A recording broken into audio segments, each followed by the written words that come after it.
하나님 나라 이야기 32번째 시간입니다.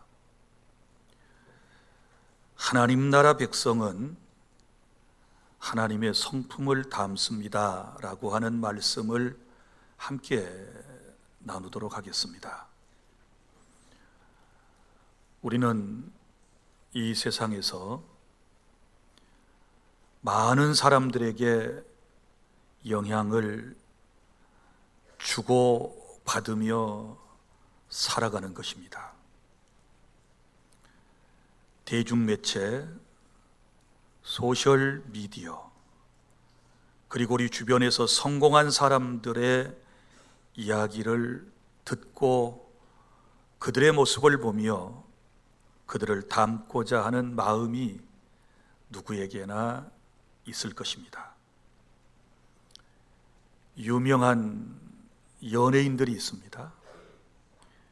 유력한 정치인들이 있습니다. 그리고 성공한 기업가들이 있습니다. 그들은 우리의 삶의 때론 모델이 되기도 하는 것입니다. 그래서 우리들도 그 사람들처럼 되기 위해서 어떤 사람은 외모를 바꿉니다. 자기가 좋아하는 연예인의 모습으로 변신을 하려고 그럽니다. 또 말과 행동과 그들의 삶의 여러 가지 방식을 모방하기도 하는 것입니다. 그러니까 자신도 그들처럼 성공하고 인기가 있고 또 그들처럼 영향력 있는 사람이 되기 위한 이제 사람들의 욕구이기도 한 것입니다. 사랑하는 성도 여러분, 이런 욕구는 여러분들에게만 있는 것이 아니고 목사인 제 마음속에도 있습니다. 그야말로 목회를 잘하고 설교를 잘 하고 또 인품이 뛰어나고 사회적으로 덕망이 있는 목사님들을 보면 나도 저분처럼 돼야 되겠다 라고 하는 생각이 제 안에도 있습니다.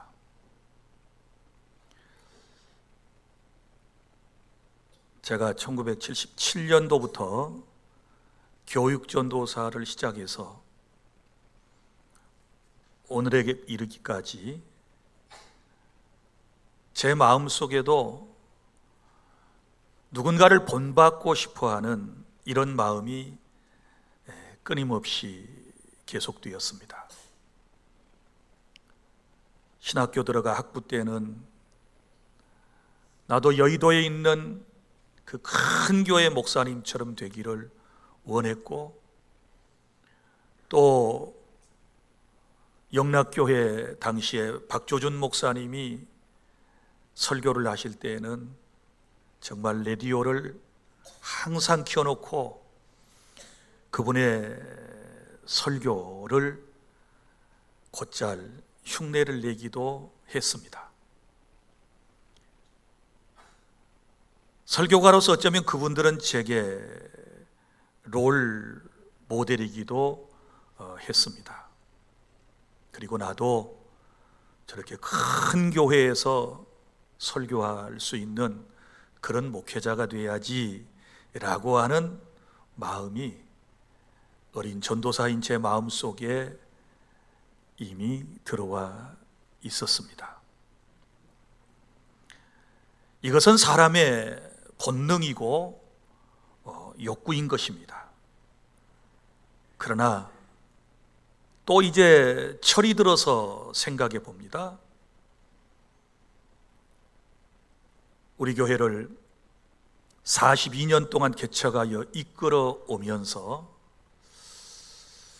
은혜로운 성도의 모습이 어떤 모습이어야 할까? 정말 하나님께서 기뻐하시는 성도는 어떤 사람이어야 할까? 여러 가지 고민에 빠지게 되거든요. 그러다가 제가 제 마음속에 얻은 결론은 성품이 좋아야 한다. 품성이 좋아야 한다. 사람이 좀 잘나고 못난 부분도 있고, 많이 배우고 좀 덜 배운 사람도 있고, 많이 가진 사람도 있고, 또 작게 가진 사람도 있고, 높은 자리에도 있고 낮은 자리에도 있을 수 있지만, 가장 중요한 것은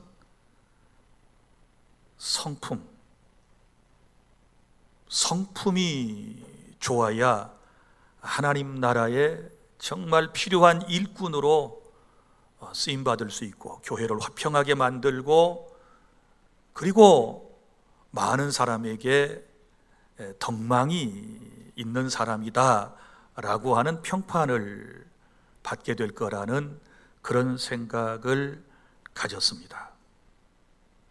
그리고 오늘 이 말씀을 통하여 그러므로 사랑을 받는 자녀같이 너희는 하나님을 본받는 자가 되고, 그래서 결론은 하나님을 본받는 자, 하나님을 본받는 것이 이제 궁극적인 저는 목표라고 생각을 합니다.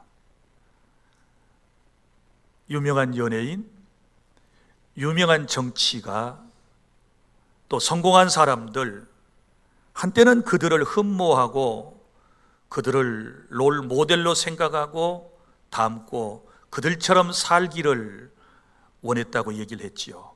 그런데 어느 날 그런 사람들이 변해가지고 사회의 지탄의 대상이 되기도 하고, 또 많은 사람들에게 부정적인 평가를 받는 모습을 보면서 제 마음 한켠에, 그래, 사람은 온전하지 못해, 완전한 사람은 없어, 특별히 그리스도인으로서 우리가 본받아야 할 분은 오직 전지전능하시고 완전하시고 온전하신 하나님 한 분이신 줄로 믿으시기를 바랍니다. 물론 우리가 세상을 살면서 신앙생활하면서 본받아야 할 사람들이 있습니다. 그리고 본받아야 할 것은 마땅히 본받아야 하는 거죠. 바울도 너희는 나를 본받은 자가 되라, 이렇게 조심스럽게 얘기를 한 적도 있거든요. 창세기 1장 26절, 하나님께서 인간을 창조하실 때에는 하나님의 형상을 따라 우리를 만드셨거든요. 여기 하나님의 형상이라고 할 때는 보이는 어떤 모습이 아니고 하나님의 성품, 하나님의 속성을 의미하는 것입니다. 그러니까 무슨 얘기입니까? 우리는 원래 창조될 때 우리 안에 하나님의 마음, 하나님의 성품들이 고스란히 있었습니다. 그런데 에덴 동산에서 우리의 시조인 아담과 하와가 사탄의 꾀임에 빠져서 자신도 하나님처럼 되려고 하는 그 욕망 때문에 하나님이 금하신 선악을 알게 하는 나무의 열매를 따먹고 난 이후에 인간은 전적으로 타락했고, 그리고 하나님께서 우리에게 주셨던 아름다운 성품이 오염되고 전적으로 부패하게 된 것입니다. 그런데 하나님께서는 우리를 사랑하셨고 우리를 죄악 가운데 내버려 두지 아니하시고 우리를 위한 구원 계획을 세우셨지 않았습니까? 독생자 예수님을 이 땅에 보내셔서 그 예수 그리스도를 통하여 우리를 구원하시고, 그리고 우리의 품성이, 우리의 성품이 변화되기를 말씀하시고, 지금도 말씀과 성령과 기도와 성령의 감동을 통하여 저와 여러분들의 마음이 예수 그리스도의 성품을 닮아가기를 원하신다라고 하는 사실을 믿으시기를 바랍니다.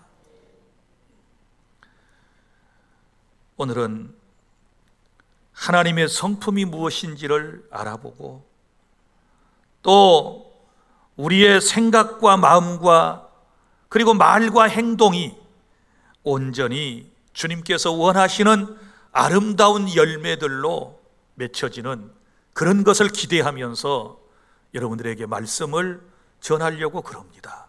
첫 번째는 자식이 부모를 닮듯이 우리는 하나님의 자녀이니 하나님의 성품을 닮아야 할 줄 믿습니다. 오늘 1절이 그거예요.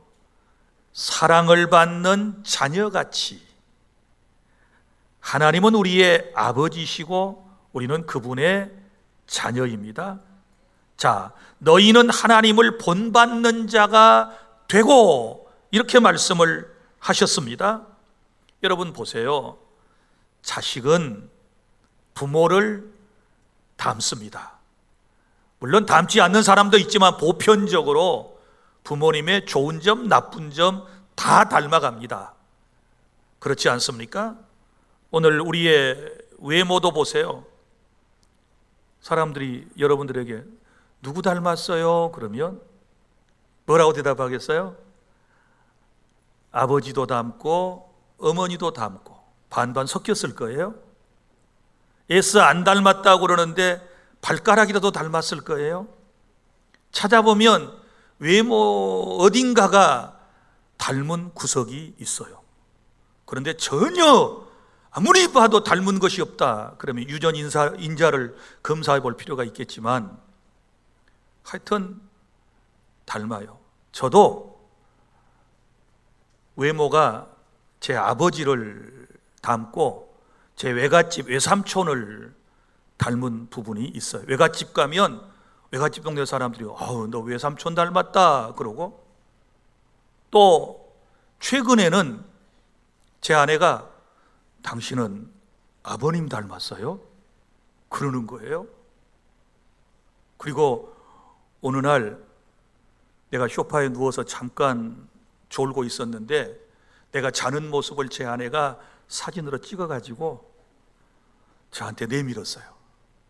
여보 봐봐, 자는 모습이 어쩜 아버지 닮았냐? 입을 약간 벌리고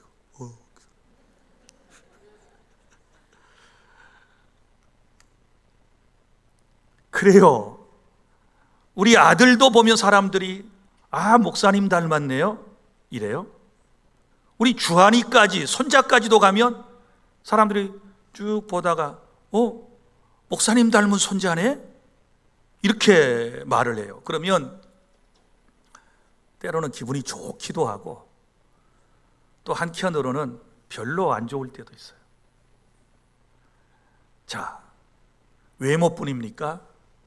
우리 말하는 말투, 어투, 이거 다 부모님을 닮은 구석이 있습니다. 어릴 때 누구한테 엄마 아빠 감사합니다 뭐 이런 말을 배웠나요? 전부 다 어머니 아버지에게 먼저 배우셨잖아요. 그러면 말투하고 이 말하는 톤도요 보면은 부모님들하고 닮은 구석이 너무 많이 있어요. 애써 부정하려고 하지만 닮았어요. 어릴 때 부모에게 배운 말투가 나도 모르는 사이에 툭툭 튀어나와요. 물론 교육을 통하여 또 하나님의 성령의 강력한 역사를 통하여 후천적으로 변화되는 사람들이 더 많이 있지만, 그럼에도 불구하고 우리 본성 가운데는 부모님의 말씨, 어투 이런 것들이 있어요. 행동 방식도 마찬가지예요. 자, 제가 걸어가면 꼭 우리 아버지 같대요. 나하고 같이 사는 분이 어쩜 이렇게 더 갈수록 나이가 드니까 더 닮아가느냐고. 그래서 내가 어느 날 거울 앞에서 면도를 하다가 나를 봤어요. 그랬더니 나는 내 아버지가 내 앞에 있는 줄 알고 깜짝 놀랐어요.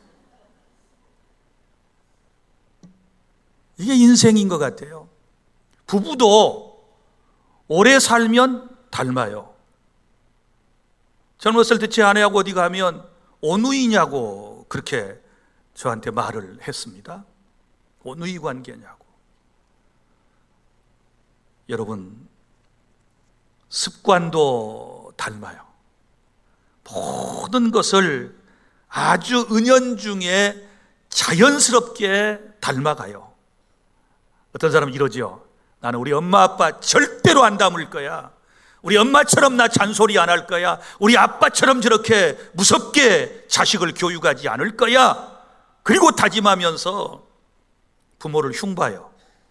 이런 말 들어보셨어요? 흉보면서 닮는다고. 그렇게 말해놓고 나중에 보면 자기가 어머니, 아버지, 시아버지, 시어머니 모습으로 지금 그렇게 살아가고 있는 거예요. 사랑하는 여러분,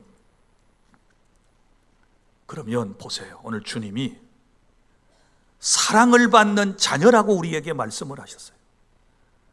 하나님이 우리를 사랑하시고 하나님은 우리의 아버지이심을 믿으시기를 바랍니다. 그러면 마땅히 하나님의 자식이면 누구를 닮아야 할까요?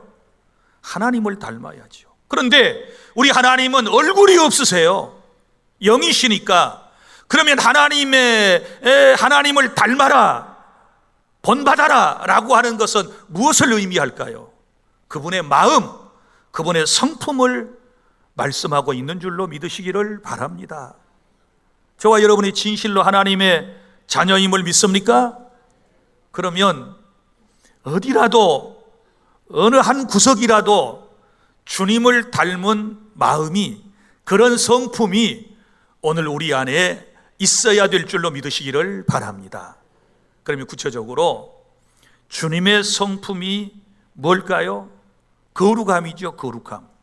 그래서 주님의 거룩하심을 우리는 본받아야만 하는 것입니다. 베드로전서 1장 16절, 내가 거룩하니 너희도 거룩할지니라. 하나님은 거룩이시거든요.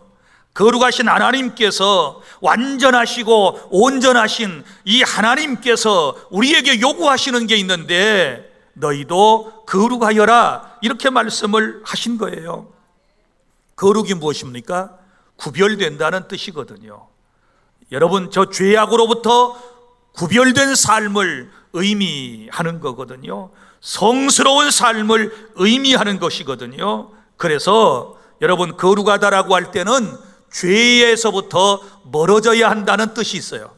죄에서부터 멀어져야 거룩함을 드러낼 수가 있고, 그리고 또 거룩하다라고 하는 말은 회개를 통하여 깨끗한 삶을 말과 행동과 결정을 통해서 우리가 살아가야 될 줄로 믿으시기를 바랍니다. 무슨 얘기인가 하면, 거룩하다는 말은 하나님을 닮은 삶을 의미하는 것입니다. 여러분, 사람들이 우리를 평가할 때 당신 크리스천인데 하나님 닮으셨어요? 이러면 얼마나 기분이 좋겠어요. 그죠? 아니, 하나님은 너무 거룩한 분이시니까 예수님 동생 같아요. 예수님 동생 닮으신 것 같아요. 이래도 기분이 좋단 말이에요. 그런데 천사 같아요. 이래도 기분이 좋은데, 우리가 하나님을 닮았다라고 하는 평가를 받게 되면 하나님께서 기뻐하실 줄로 믿으시기를 바랍니다. 믿습니까? 나는 내 아들을 누가 목사님 아들 닮았어요 그러면 제가 기분이 좋아요. 아니면 저 누구 닮았어요 그러면 제 마음이 좀 이상하잖아요. 내 아들인데 날 닮아야지. 나쁜 거 빼고 좋은 것만, 나쁜 거 빼고 좋은 것만 내 아들이면 나를 닮아야 내 마음이 기뻐지듯이, 우리가 거룩하신 하나님을 아버지로 믿는다면 거룩성이 정말 우리에게 있어서 하나님을 더욱 닮아가는 그런 삶을 살아야 될 줄로 믿으시기를 바랍니다. 말도 거룩하고요, 행동도 좀 거룩하고 그리스도인다운 그런 아름다운 삶을 살아내야 될 줄로 믿으시기를 바랍니다. 그리고 셋째는 하나님의 사랑을 본받아야 돼요. 오늘 2절, 그리스도께서 너희를 사랑하신 것 같이 너희도 사랑 가운데서 행하라. 그는 우리를 위하여 자신을 버리사 향기로운 제물과 희생제물로 하나님께 드리셨느니라.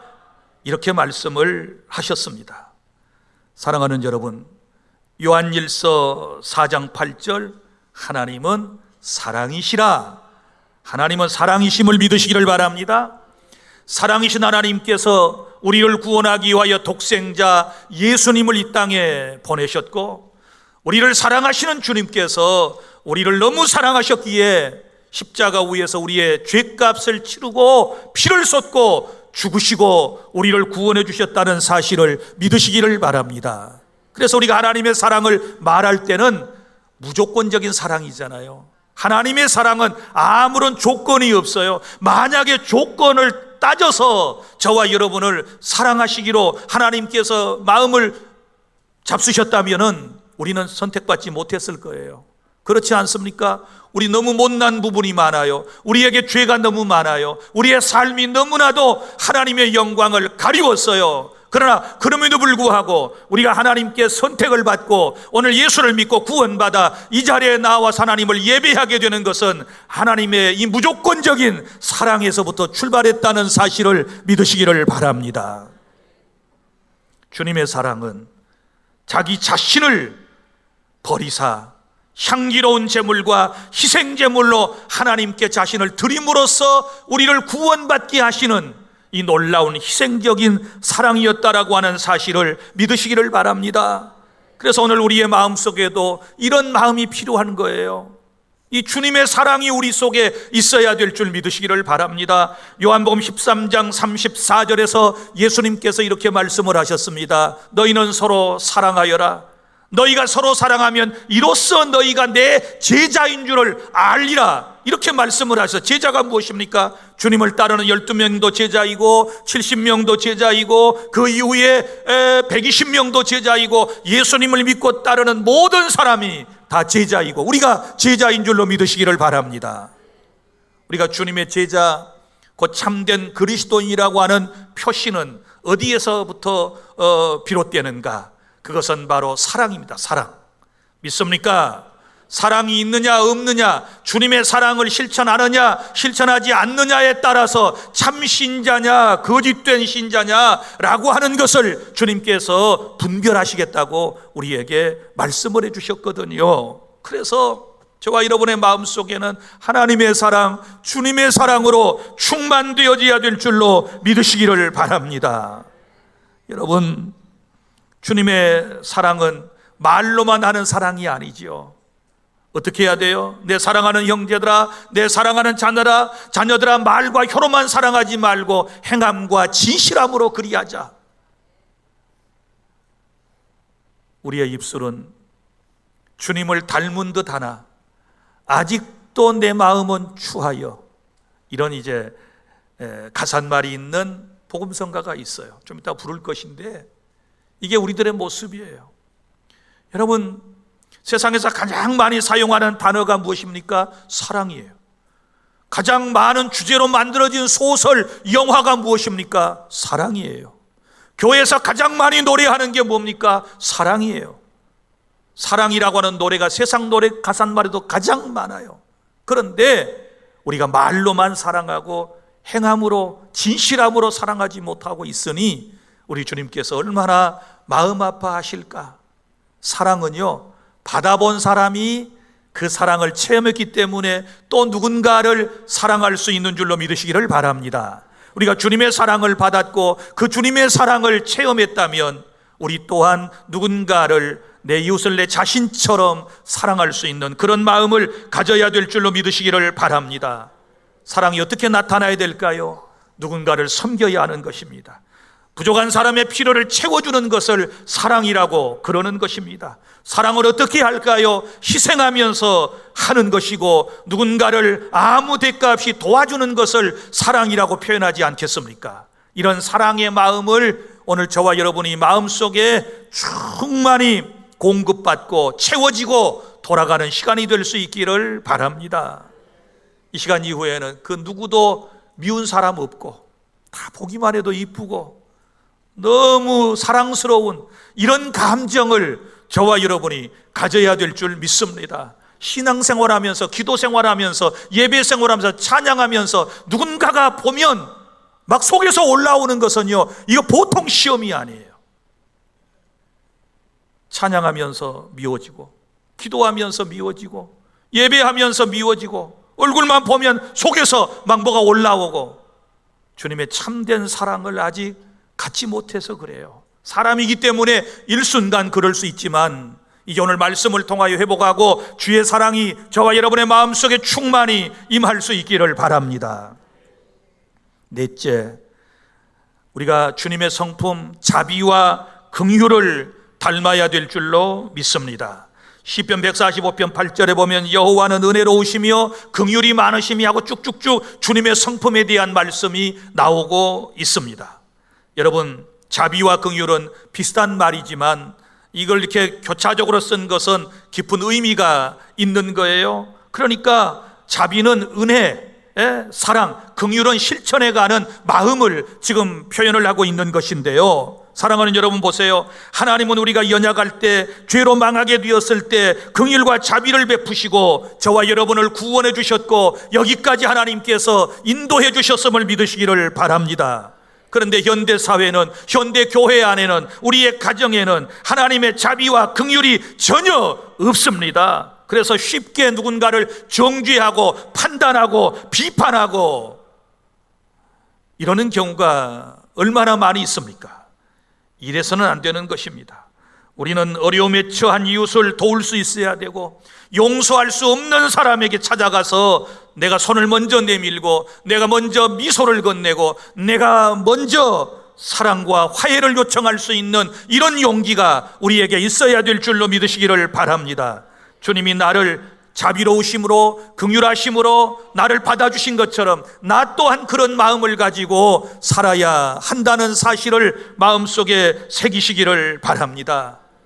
일반적인 친절을 넘어 이 하나님의 성품을 마음속에 간직하고 세상으로 나아갈 수 있기를 바랍니다. 그리고 다섯 번째는 인내와 신실한 하나님의 성품을 우리는 본받아야만 하는 것입니다. 여러분, 하나님은 인내의 하나님이시거든요.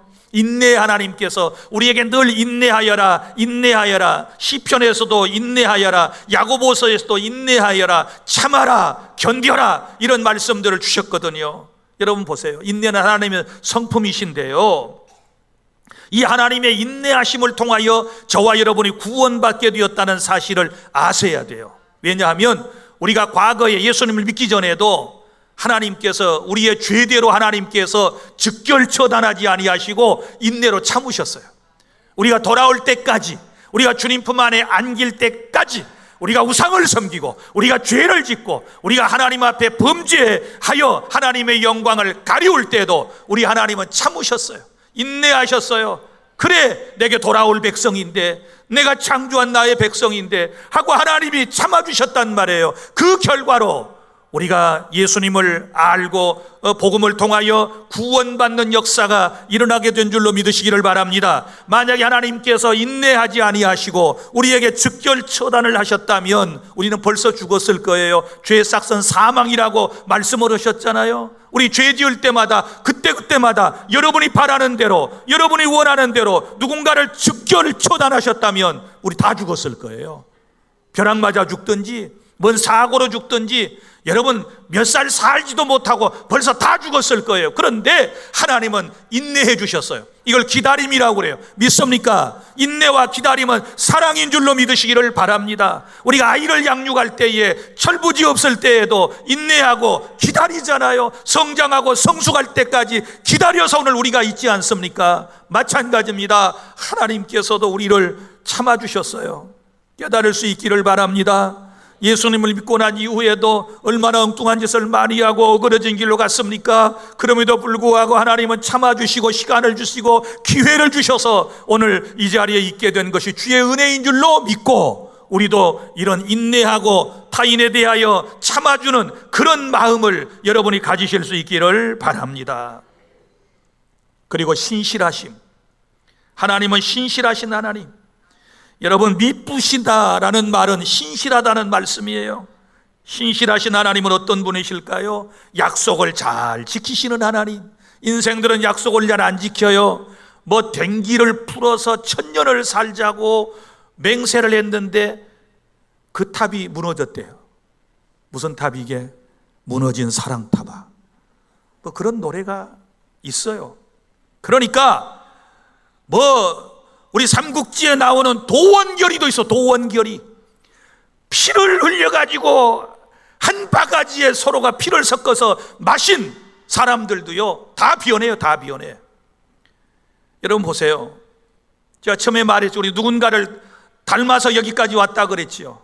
대부분 다 좋은 사람들, 잘난 사람들, 성공한 사람들 닮기 위해서 노력하고 여기까지 왔다 그랬지요. 그런데 결론은 이제 하나님을 닮아야 된다 그랬지요. 왜냐하면 내가 한때 내게 롤 모델이 되었고 그렇게 닮으려고 노력했던 사람이 어느 날 깜빵에 가 있어요. 죄송해요, 감방이라고 그래서. 어느 날 사회로부터 지탄을 받고 있어요. 이런 경우들이 많이 있기 때문에 여러분, 우리 누군가의 지도는 반드시 필요하고, 그렇지 않습니까?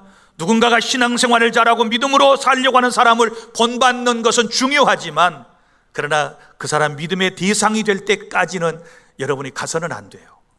이해가 되셨습니까?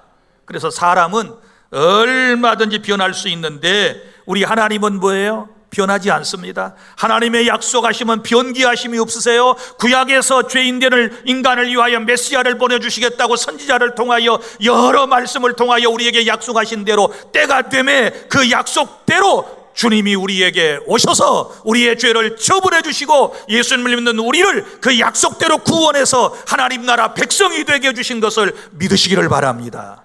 이런 신실함이 우리 안에도 있어야 되는 거예요. 제가 제일 좋아하는 사람, 변함없이 약속을 잘 지키는 사람, 좀 더디더라도 못난 부분이 있더라도 좀 약속을 잘 지킬 수 있는 신실한 사람, 지금 좋았다가 얼마 있다가 변하는 사람 말고, 지금 눈에 들었다가 자기 마음대로 살아가는 사람 말고, 우리 하나님의 성품이 그러하시듯이 여전히 꾸준히 죽도록 충성하라. 그리하면 내가 생명의 관을 너희에게 주리라. 믿습니까? 죽기까지 충성하고 변함없이 충성하는, 에베소서 마지막 장 마지막 절 우리 주 예수 그리스도를 변함없이 사랑하는 너희에게 은혜가 있을지어다. 한결같은 사람, 신실한 이런 성품을 우리가 가져야 될 줄로 믿으시기를 바랍니다. 자, 여러분들 오늘 설교를 다 기억하지 못할 것 같아서 제가 한 이 얘기를 좀 하고 마무리를 지으려고 그래요. 이렇게 하나님을 믿는 사람은 이런 마음가짐을 가지고 살아야 하는구나. 인내에 대한 얘기인데요, 하나님의 인내하심, 참아주심에 대한 것. 어떤 젊은 며느리에게 어느 날 포장이 몹시 꼼꼼하게 된 소포가 하나 배달되었습니다. 소포를 받은 며느리는 가위를 찾아 포장된 끈을 자르려고 하고 있을 때 그것을 지켜보던 어머니가 말리셨습니다. 얘야, 끈은 자르는 게 아니라 푸는 거란다. 이렇게 말씀을 하시니까 자르려고 했던 며느리가 잡았던 가위를 내려두고 이제 그 끈을 풀면서 이렇게 말합니다. 한동안 포장끈을 끙끙대며 풀면서 가위로 잘라버리면 편할 걸, 별걸 다 어머니는 나무라신다. 속으로 구시렁 구시렁 하면서, 구시렁이 뭔지 알죠? 구시렁 구시렁 하면서 결국 시간이 좀 지났지만 매듭을 다 풀었습니다. 매듭을 다 풀고 나자 어머님이 하시는 말씀, 얘야 봐라, 네가 이 끈 잘라버렸으면 쓰레기가 됐을 터인데 얼마나 예쁜 끈이냐, 나중에 다시 써먹을 수 있겠구나라고 어머니께서 말씀을 하시며 웃으셨습니다. 이 깊은 뜻을 이해를 했으면 좋겠어요. 사랑하는 여러분, 혹시나 얽히고 설킨 삶의 매듭들이 있다면 시간이 좀 가겠지만 하나하나 풀어가세요. 이 세상은 혼자 살아가는 것이 아니고 하나님의 섭리와 하나님의 계획, 만남 속에서 더불어 살아가는 인생들이기 때문에 잠시의 불편한 관계 때문에 소홀한 관계가 되어 관계의 끈이 끊어진다면 나중에 후일에 서로 아쉬워하고 후회할 때가 있을 것입니다. 그래서 우리가 세상을 살 때에 서로 불편한 관계라고 어려운 관계라고 툭툭 끊어버릴 것이 아니고 잘라버릴 것이 아니고 여러분 반드시 인내로 시간이 좀 가지만 풀어내면 써먹을 때가 있어요. 하나님께서 우리를 그렇게 풀어주셨거든요. 우리가 죄를 지었을 때 하나님이 싹둑싹둑 다 잘라버리셨다면 우리는 지옥에 가 있을 거예요. 그런데 하나님께서 인내하시고 풀어주신 거예요. 시간이 좀 걸렸지만 에덴 동산에서 타락한 인생들에게 처음으로 하신 약속에서부터 시작을 해가지고 저 말라기서까지의 몇천 년 동안의 약속을 쭉 하시면서 인내하시면서 말씀 속에서 언약 속에서 하나씩 하나씩 인류의 구원을 풀어가신 거예요. 믿습니까? 그래서 오늘 우리가 지금 여기 있는 거예요. 믿습니까? 기억하세요. 이게 하나님의 성품입니다. 끈은 자르지 말고 푸세요. 아멘도 안 하고.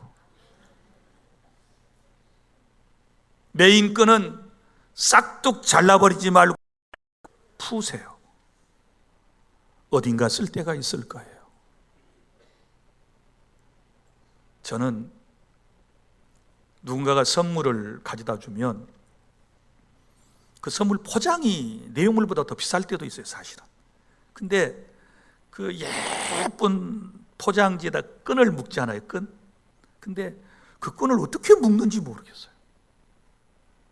그래서 그 풀어버리면 묶을 줄을 모를 것 같아서 가만히 빼놨다가 그대로 또 사용을 할 때 있어요. 이 넥타이하고 똑같아요. 이거 봐요. 넥타이 이렇게 돼 있잖아. 이렇게 묶여 있어요. 그래서 그대로 놔뒀다가 그대로 지퍼만 올리면 여기 되듯이 선물 받은 그 예쁜 끈 모아놨다가요, 어디다 쓸까? 제가 또 누군가를 선물할 때, 포장할 때 끈으로도 쓸 수 있고요. 어쩔 때는 제 아버지 계실 때 핸드폰을 목에다 걸고 다녀야 되잖아요. 목걸이가 없으면 그 끈을 가지고 탁 해놓으면 얼마나 예쁜지. 자, 다시 뭔 말인지 아직 모르는 것 같아.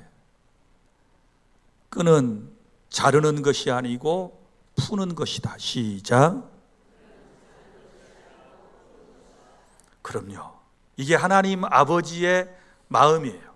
그런데 유명한 위인전에 보면 어떤 위인에게 실타래가 막 얽히고 설킨 것을 가지고 와서 풀다가 안 되니까 가지고 있는데 그분이 보았대요. 그래서 그거 푸느라고 너무 시간이 걸리니까 이리 줘봐, 내가 해결해 줄게. 그러더니 가위로 싹둑싹둑 다 잘라내더래요. 이건 세상의 위인은 그럴 수 있어요. 왜?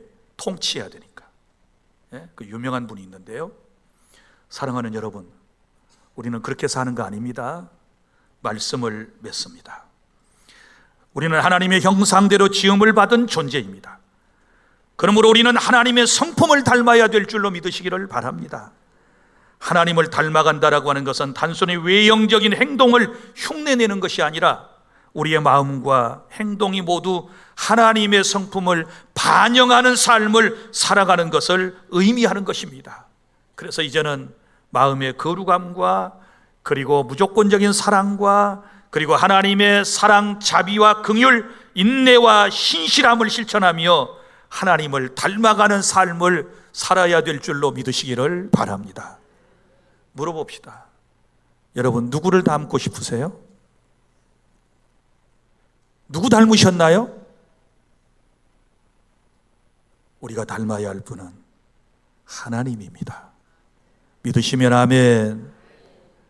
하나님의 모습이 아니라 하나님의 마음, 하나님의 성품을 닮아갈 때 성령께서 우리 안에 충만히 임하시고 우리를 통하여 더 하나님의 나라가 확장되고 행복한 교회와 행복한 가정과 이 나라와 민족 공동체가 될 줄로 믿으시기를 바랍니다. 기도하겠습니다.